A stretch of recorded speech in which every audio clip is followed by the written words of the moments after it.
And we're moving on to a global update. China has put a second city into total lockdown after asymptomatic COVID cases were discovered. Meanwhile, President of Kazakhstan has declared a 2-week state of emergency after protests over fuel rise. More stories on today's International Minute. China has put a second city into total lockdown after just 3 asymptomatic COVID cases were discovered. Yuzhou, which has a population of 1.1 million, saw its transport system shut down and all but essential food stores closed overnight.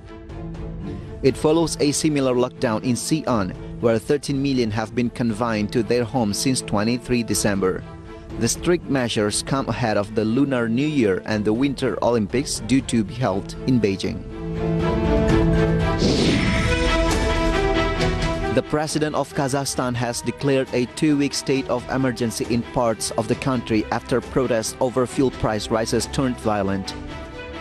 Big demonstrations were reported in several areas across the country. Police in Almaty, the country's biggest city, used tear gas to contain crowds after vehicles were set on fire. President Kassym-Jomart Tokayev said in a video address on Tuesday that attacks on government offices by protesters were absolutely illegal.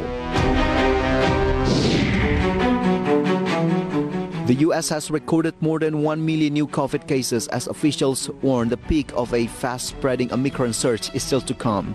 A record 1,800,211 cases were reported on Monday, the highest one-day tally anywhere in the world, according to Johns Hopkins University. The Omicron variant accounts for the majority of cases in the U.S. President Joe Biden, who is facing criticism over his response, called for schools to stay open despite the surge.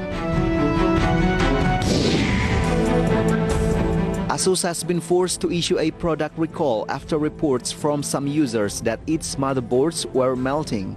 Reports emerged on social media that a number of affected Z690 Hero motherboards made by the computer company were burning and producing smoke after normal use.